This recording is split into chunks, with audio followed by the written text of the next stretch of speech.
दिनेश कुमार दिनमनी खोटा भाषा के एक बहुमुखी प्रतिभा संपन्न खूबगर रचनाकार के रूप में जाने जाते हैं। उन्होंने खोटा भाषा के विकास में महत्वपूर्ण योगदान दिया है। आज खोटा भाषा की अपनी पहचान है। जेपीएससी, जेटेट, जेएसएससी, सीजीएल तथा अन्य प्रतियोगी परीक्षाओं में खोटा भाषा शामिल हो रही है। विद्यालय और महाविद्यालयों के पाठ्यक्रमों में खोटा भाषा एवं साहित्य को जगह दी गई है। आज विद्यार्थी खोटा भाषा को अध्ययन अध्यापन के लिए चयन कर रहे हैं। इन सब में प्राध्यापक दिनेश दिनमनी का भी महत्वपूर्ण योगदान रहा है। इस वीडियो के जरिए खोटा रचनाकार दिनेश दिनमनी का जीवन परिचय जानेंगे। तो चलिए वीडियो की शुरुआत करते हैं।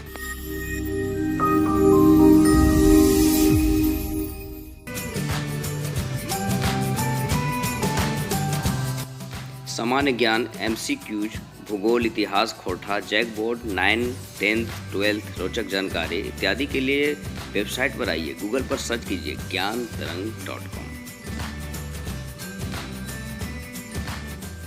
प्राध्यापक दिनेश दिनमनी का जन्म 13 सितंबर 1969 ईस्वी को बोकारो जिला के बाराडीह गांव में एक किसान परिवार में हुआ था।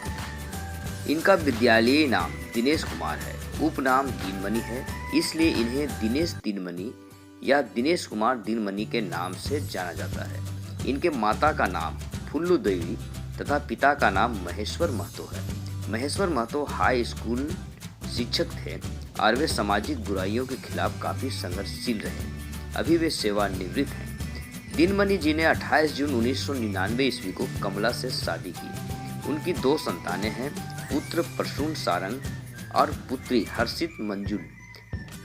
शिक्षा पूरी करने के बाद दिनमनी जी ने वर्ष 2005 ईस्वी में आरटीसी महाविद्यालय और मांझी में खोटा विषय के सहायक प्राध्यापक के रूप में अध्यापन की शुरुआत की। साथ ही वे हिंदी भी पढ़ाते रहे। वर्तमान समय में वे जनजातीय एवं क्षेत्रीय भाषा विभाग रांची विश्वविद्यालय रांची में एक सहायक प्राध्यापक के रूप में जनवरी 2018 से कार्यरत हैं। मध्यम परिवार में जन्म लेने के कारण दिनेश दिनमनी का बचपन अभावों में बीता। वर्ष 1985 ईस्वी में उन्होंने सर्वोदय उच्च विद्यालय पिंडरा जोर से मैट्रिक की परीक्षा पास की।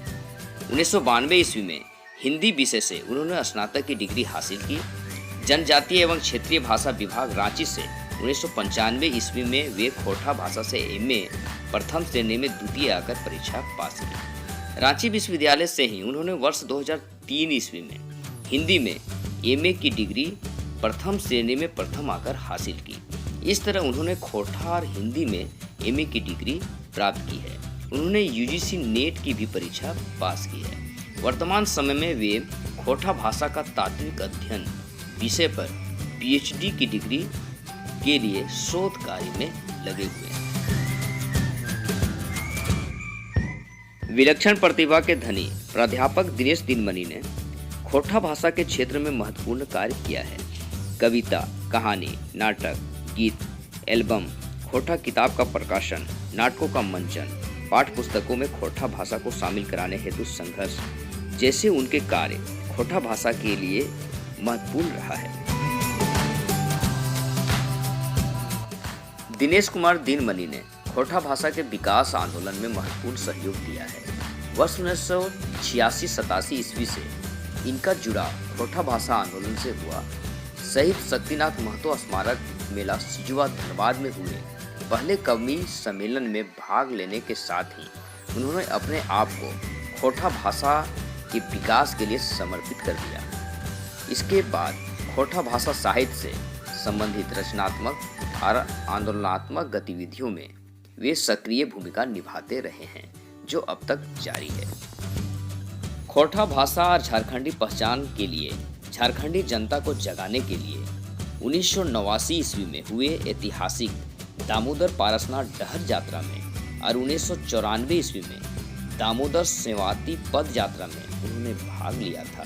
1988 से 97 तक खोटा भाषा भाषी जन को खोटा नाटकों के मंचन से जगाते रहे। खोटा भाषियों को उनकी ही भाषा में सामाजिक चेतना भरते रहे।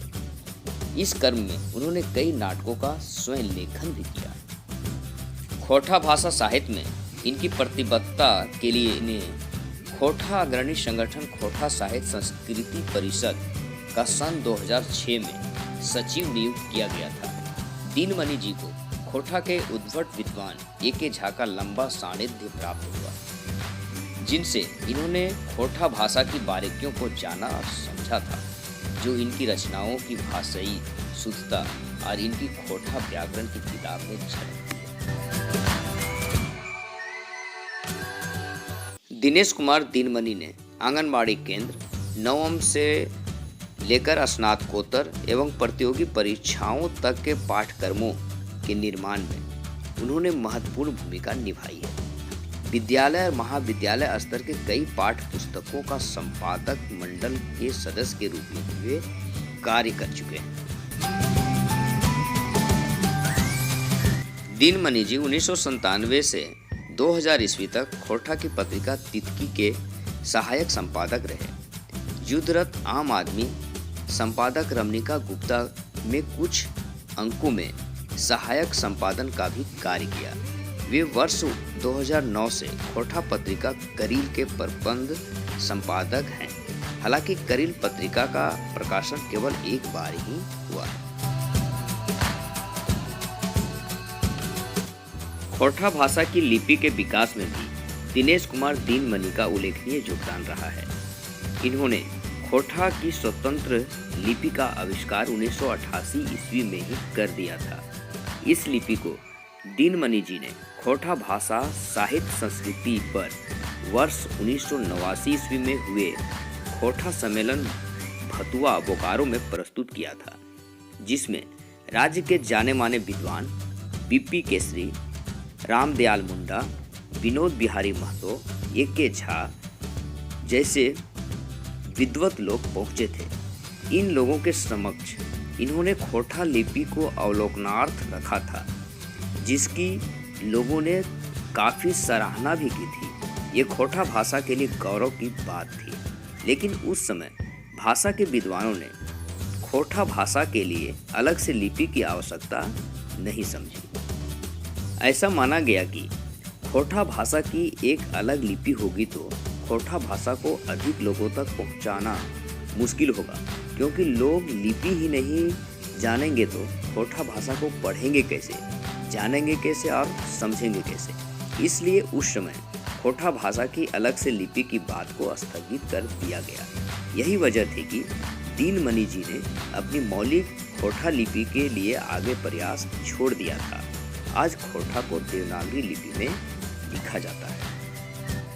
भले ही आज खोटा भाषा के लिए अलग से लिपि की आवश्यकता नहीं है, परंतु जैसे ही खोटा भाषा का और भी विकास होगा, खोटा भाषा भाषी क्षेत्र के विद्यालयों और महाविद्यालयों में अधिकतर विद्यार्थी अध्ययन के लिए खोटा भाषा का चयन करने लगेंगे, जन जन तक इसकी महत्ता बढ़ेगी, तैसे ही खोटा भाषा के लिए अलग से लिपि की आवश्यकता भी महसूस होगी।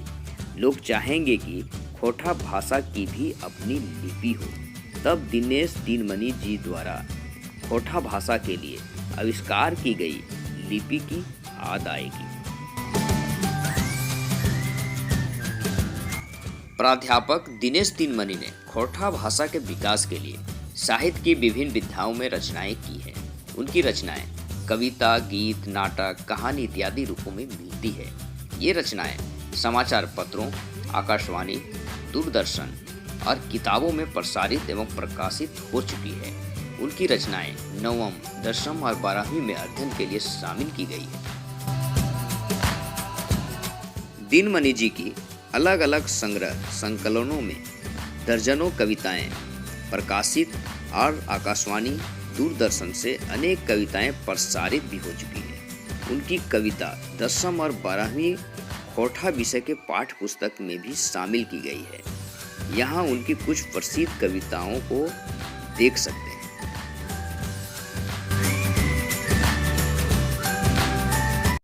दिनेश कुमार दीनमणि ने कई कहानियां लिखी हैं। उनकी कुछ कहानियां प्रकाशित हैं तो कुछ कहानियां अप्रकाशित कुछ कहानी पांडुलिपि के रूप में भी अभी है। दिनेश दीनमणि जी की एक कहानी फूल कोबी झोर 9वीं कक्षा की खोटा पाठ पुस्तक में भी शामिल की गई है। यहाँ पर कुछ प्रसिद्ध कहानियों को दिखाया जा रहा है।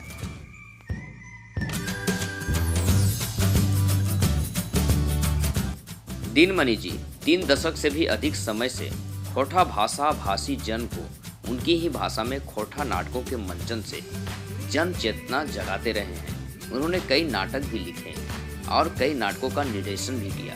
हालांकि ये नाटक अप्रकाशित हैं। यहाँ कुछ प्रसिद्ध नाटकों को लिखा जा रहा है।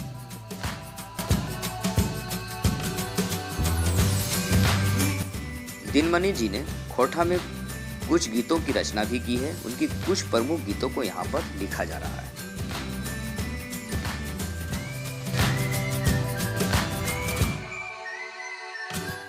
दिनेश कुमार दीनमणि द्वारा रचित गीतों का खोरठा गीत एल्बम भी निकला है।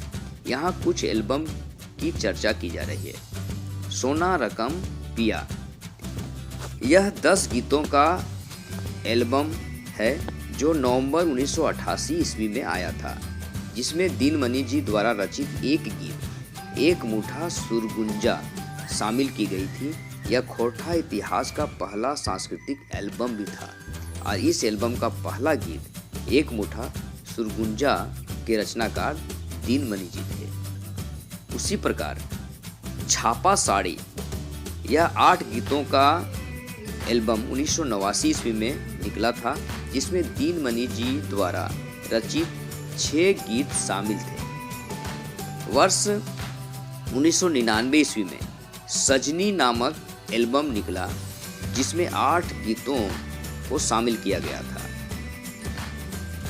इसमें 7 गीत दिनेश कुमार दीनमणि द्वारा रचित थे।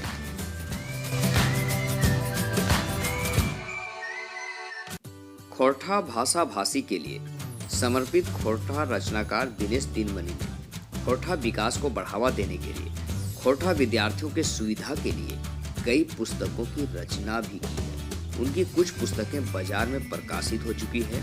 ये पुस्तकें विद्यालय और महाविद्यालयों तथा प्रतियोगी परीक्षाओं में लगे विद्यार्थियों के लिए अति महत्वपूर्ण है। इन पुस्तकों में खोरठा व्याकरण एवं साहित्य के अलावा खोरठा की संपूर्ण जानकारी दी गई है, जिसे विद्यार्थियों ने हाथों हाथ लिया है।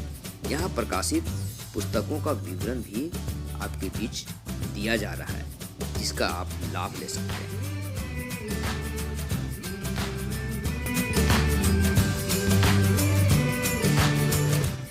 झारखंड में आज खोरठा मुख्य स्थानीय भाषा के रूप में स्थापित हो चुकी है। कविता, कहानी, नाटक, गीत एल्बम आदि रूपों में आज खोरठा की अपनी विरासत है।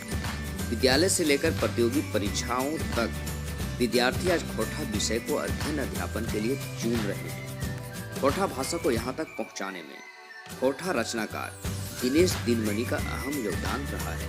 उनके इन्हीं योगदानों के कारण खोरठा समाज के द्वारा उन्हें कई सम्मान पुरस्कार से नवाजा है, जिसका विवरण यहाँ पर दिया जा रहा है।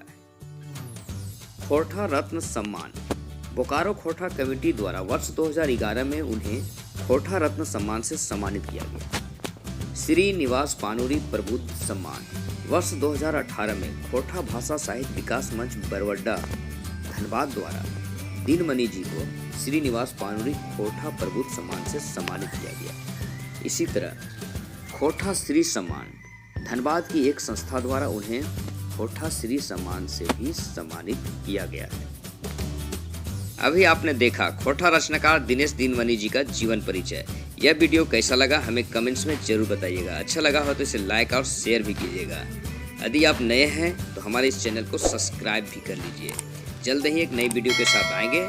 तब तक के लिए धन्यवाद।